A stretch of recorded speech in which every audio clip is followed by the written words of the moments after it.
Welcome to Kali twisted stories part 75। जय माँ काली जय माँ तारा, आप सबका भला हो। राधा और कृष्ण का प्रेम के पार्ट 13 में आपका स्वागत है। ट्रेन अब भुसावल से निकल चुकी थी। बाबा जी को राधा, कृष्ण और नीलम तीनों ऐसे घेर के बैठे हुए थे जैसे कि छोटे बच्चे अपनी दादी माँ को घेर के बैठते हैं जब वो उन्हें कहानी सुनाती है। नीलम ने चहक कर बोला, बाबा जी ट्रेन का सफ़र तो अभी लंबा है और काफ़ी समय लगेगा लखनऊ आने में, तब तक क्यों ना कुछ ज्ञान की चर्चा कर ली जाए। तो बाबा जी ने मुस्कुराकर बोला, बोलो नीलम, तुम क्या जानना चाहती हो? तो सबसे पहले ये बताइए कि आपका नाम क्या है? हम लोग आपको बाबा जी कह रहे हैं। मेरा नाम, मेरे शरीर का नाम सोनू है, पर लोग मुझे अलग अलग नामों से पुकारते हैं। कोई भैया बोलता है, कोई भाई बोलता है, कोई सोनू भाई बोलता है, कोई कुछ बोलता है। अलग अलग नामों से मुझे लोग पुकारते हैं, पर इस शरीर का नाम लोगों ने ज़्यादातर सोनू भाई ही रखा है। लोग मुझे सोनू भाई बोलते हैं। तो क्या हम भी आपको सोनू भाई बोल सकते हैं? नीलम ने पूछा। क्यों नहीं बोल सकते हैं, आप जो बुलाना चाहें वो बुला सकते हैं। प्रेम से जो भी आप बुलाएंगे कोई दिक्कत नहीं है, और जो भी आप नाम देना चाहें वो मुझे दे सकते हैं। तो नीलम ने बोला, तो सर्वप्रथम ये बताइए कि आप किसकी पूजा करते हैं, जिसकी वजह से आपने उस दिन उस गुफा में हम दोनों के बारे में पहले से ही जान लिया था। इसमें कोई लुकी छुपी बात नहीं है। मैं माँ काली का ध्यान करता हूँ। माँ काली का ध्यान? कहा, हाँ, मैं माँ काली का ध्यान करता हूँ, और माता के मंत्रों का इतना जाप करने के पश्चात मेरी थर्ड आई थोड़ी थोड़ी एक्टिवेट हो गई है। सालों पहले, करीब 20 साल पहले मैंने अपनी ये सिद्धि यात्रा स्टोरी स्टार्ट करी थी। मतलब ये कि मैं काफ़ी यंग था उस वक्त, और मेरे मन में अचानक से वैराग्य आ गया, तो मैं इस लाइन में जुड़ गया। मतलब कैसे जुड़ गए आप?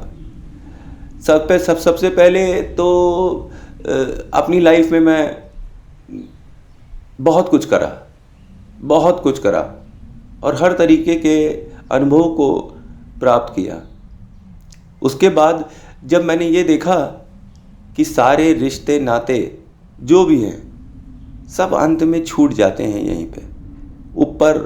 जब मृत्यु आपकी हो जाती है तो आपकी आत्मा पवित्र रह जाती है और वो सारे बंधन यहीं छोड़ जाती है। जो आत्मा अपने सारे बंधनों से मुक्त हो जाएगी, अपने सारे कर्मों से मुक्त हो जाएगी, वही मोक्ष की प्राप्ति करेगी। इसलिए माता काली को पाना या मोक्ष की प्राप्ति करना एक ही समान है। आप खुलकर बताइए, खुलकर बताने की क्या बात है? जैसे आपको बंधन, किन किन चीज़ों का बंधन होता है? रुपयों का, पैसों का, कि हमें और पैसा कमाना है। हाँ, ये तो सबको कमाना है। ये तो सबकी इच्छा रहती है कि वो ज़्यादा से ज़्यादा पैसा कमाएं। अच्छा, आप आगे बोलिए। सोनू भाई ने बोला कि जब आप अपने सारे बंधनों से मुक्त हो जाते हैं, अपने सारों जितने ऋण आपको देने हैं उनसे आप मुक्त हो जाते हैं, तभी आपको माता काली की प्राप्ति होगी और मोक्ष की प्राप्ति होगी। इसके अलावा एक दूसरा रास्ता भी है। तो नीलम ने बोला, बोलिए। कृष्ण ने बोला, कौन सा दूसरा रास्ता? दूसरा रास्ता है तंत्र का और मंत्र का और यंत्र का। इसमें आप माता को प्रत्यक्षीकरण करवा सकते हैं, माता के साक्षात दर्शन कर सकते हैं, उनसे वार्तालाप भी कर सकते हैं। वह वार्तालाप ज़्यादा से ज़्यादा 10-15 सेकंड से ज़्यादा नहीं होती है, पर वो 10-15 सेकंड युगों के समान होते हैं, क्योंकि फिर आप इस आयाम से निकलकर दूसरी दुनिया के आयाम में पहुंच जाते हैं, जहां आपका 10 साल वहां का 1 मिनट होता है। सच्ची में ऐसी कोई जगह भी है? हाँ है, ऐसी एक जगह अभी भी पृथ्वी पर है। नीलम ने आंखें गोल मटोल करके बोला कि अरे ऐसी कोई जगह है? कौन सी जगह है? उस जगह को ज्ञानगंज कहते हैं। वो हिमालय की कंदराओं से कई रास्ते निकलते हैं ज्ञानगंज जाने के। अच्छा, तो क्या ऋषिकेश से भी रास्ता निकलता है? सोनू भाई मुस्कुरा दिए। मैंने माता को वचन दिया है कि मैं झूठ नहीं बोलूँगा, इसलिए मैं तुम्हें बताता हूँ कि हाँ, वहाँ से भी ज्ञानगंज का रास्ता निकलता है। ज्ञानगंज, ये तो बड़ी इंटरेस्टिंग चीज़ आप बता रहे हैं। हाँ, ये इंटरेस्टिंग है। हमारे जितने भी ऋषि मुनि और जितनी भी पवित्र सोल्स होती हैं, वे मृत्यु के पश्चात या अपना देह त्यागने के पश्चात उनकी जो आत्माएं होती हैं वे वहीं निवास करती हैं। और आज भी सुबह 3:30 से 5 के बीच में वहाँ पर भगवान का कीर्तन होता है, उस ओंकार का कीर्तन होता है, उस ईश्वर का कीर्तन होता है, उस आदि शक्ति का कीर्तन होता है जिससे हम सबकी उत्पत्ति हुई है। हम सबकी उत्पत्ति किससे हुई है? सेल से हुई है। और किससे हुई है? अरे सेल भी बड़ा होकर कुछ बना होगा। तो सेल बड़ा होकर क्या बना? सेल बड़ा होकर शंकर और पार्वती बना। शंकर जितने भी मनुष्य हैं जो कि मेल्स हैं उनके प्रतीक हैं, और पार्वती जितनी भी फीमेल्स हैं उनकी प्रतीक हैं। तुमने देखा होगा किसी का परिवार नहीं है, पर भगवान शिव का परिवार है, भरा पूरा परिवार। उनके 2 बेटे हैं, श्री गणेश और कार्तिकेय, जिनकी अपनी अपनी पत्नियां हैं और उनके अपने अपने पुत्र हैं। उन्हीं के द्वारा हम सबकी उत्पत्ति हुई है। हम जितने भी प्राणी हैं, मेल और फीमेल, वो एक शंकर है और एक पार्वती। इसीलिए तो अर्धनारीश्वर कहते हैं भगवान शंकर को। अरे वाह, ये बात तो मैंने कभी सुनी ही नहीं थी। आप तो बड़ी इंटरेस्टिंग बातें करते हैं सोनू भाई। सोनू भाई मुस्कुरा दिए, बोले पूछो और क्या पूछना चाहते हो। तो आप यह बताइए कि हम काली माता को सबसे ज़्यादा सरलता से कैसे प्राप्त कर सकते हैं? ये अनोखी चीज़ होगी नहीं कृष्ण ने हामी भर दी। बोला किस तरह से हम माता काली को सरलता से प्राप्त कर लें। तो माता काली को सरलता से प्राप्त करने के लिए सोनू भाई ने बोला कि आपके जीवन में बहुत ही दुख होना चाहिए, विरक्तियाँ हो जानी चाहिए हर चीज़ों से। एक तरीके से जीवन जीने की इच्छा मर जानी चाहिए। तब माता काली के आप बहुत समीप पहुंच जाएंगे। पता है क्यों? नीलम ने बोला क्यों? वो इसलिए कि माता काली काल की देवी हैं। उनका रंग क्या है नीलम? नीलम ने कहा अरे इट्स ऑब्वियस, काला है, ब्लैक। और ब्लैक कलर में आप कोई भी रंग मिलाएंगे तो क्या हो जाएगा? ब्लैक। तो माता काली वो देवी हैं जो कैसी भी आत्माएं हों, अच्छी हों, बुरी हों, कैसी भी हों, उन्हें अपने अंदर सोख लेती हैं। अल्टीमेटली जो भी आत्मा उनके पास होती है वो उन्हें सोख लेती हैं। इसलिए जब कोई सोल बहुत दुखी होती है, बहुत परेशान होती है, बहुत ही ज़्यादा, कि उसके जीवन और मरण पर प्रश्न आने लगता है, और वो उस वक्त माता काली की शरण में चला जाता है या चला जाती है, तो माता उसे सहर्षी स्वीकार कर लेती है। क्योंकि जब आप बहुत दुख में होते हैं, बहुत ही ज़्यादा दुख में, तकलीफ में होते हैं, तो एक आप अबोध बालक बन जाते हैं, एक अबोध बालिका बन जाते हैं, नन्हे शिशु बन जाते हैं।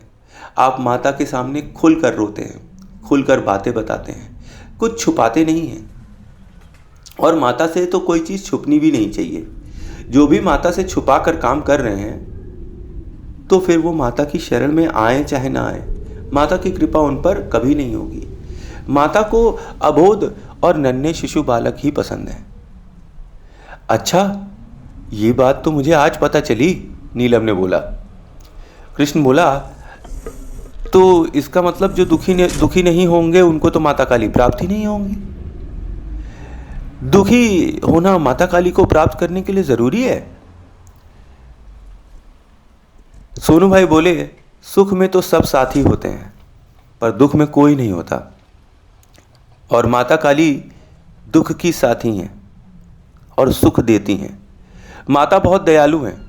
वो अपने बच्चों और भक्तों की हमेशा रक्षा करती हैं, पर वो आपका प्रारब्ध नहीं चेंज कर सकती हैं।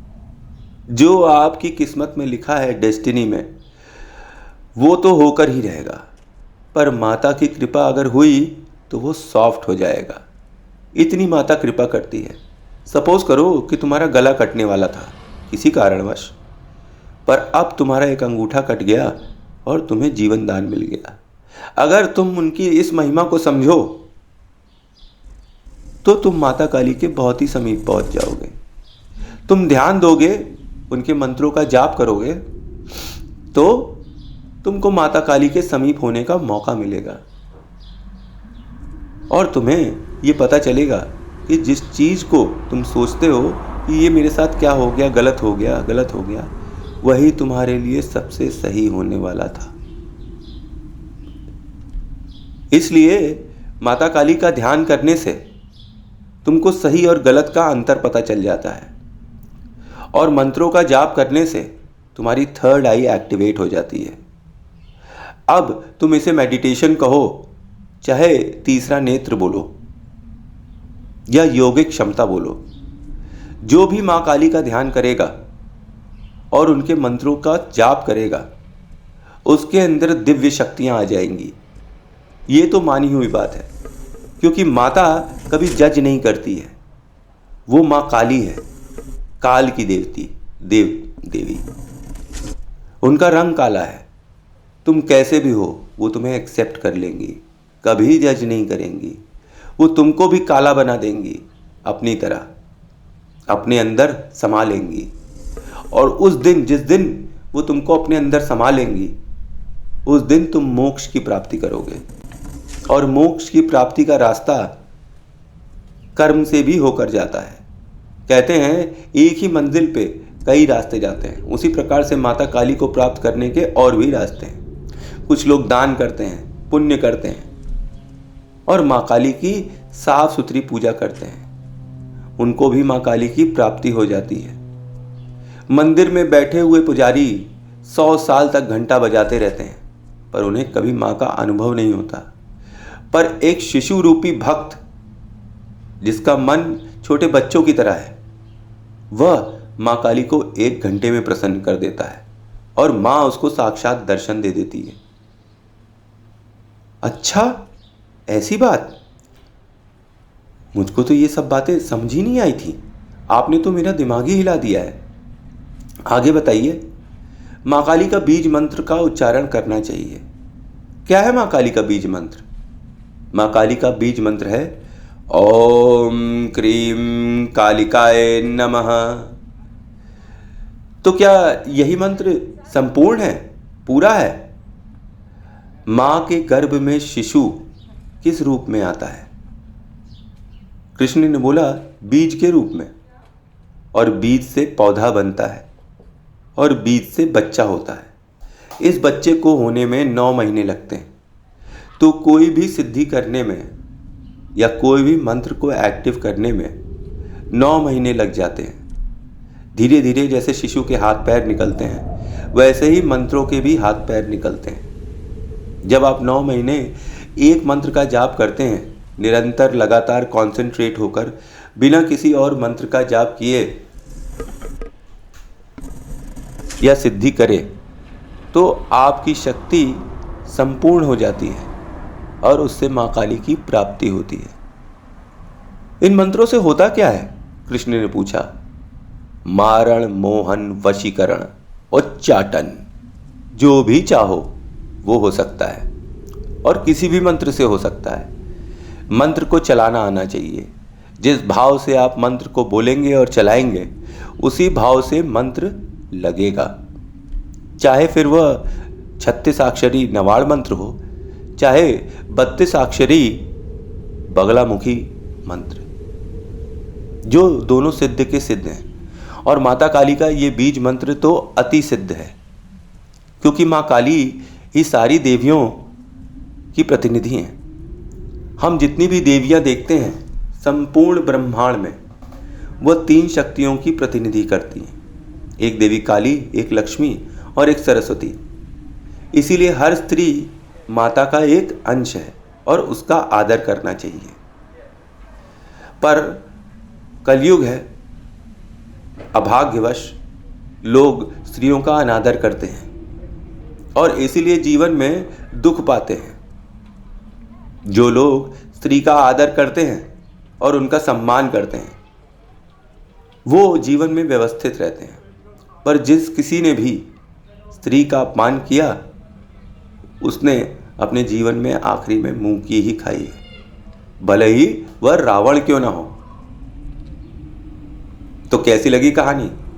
आई होप अच्छी लगी। आगे क्या होगा? बाबा जी और क्या ज्ञान की बातें करेंगे? ओह, मतलब सोनू भाई और क्या ज्ञान की बातें करेंगे। और जब तक स्टेशन नहीं आ जाता है, इस चिट चैट का क्या नतीजा होगा? क्या राधा को इस चिट चैट में कुछ याद आ जाएगा, या बाबा जी उसके ऊपर कुछ जादू मंतर करेंगे जिससे उसे अपनी पिछली ज़िंदगी ठीक से याद आ जाए? तो जानने के लिए कल का एपिसोड ज़रूर देखिएगा। Thanks for watching. जय माँ काली, जय माँ तारा, आप सबका भला हो।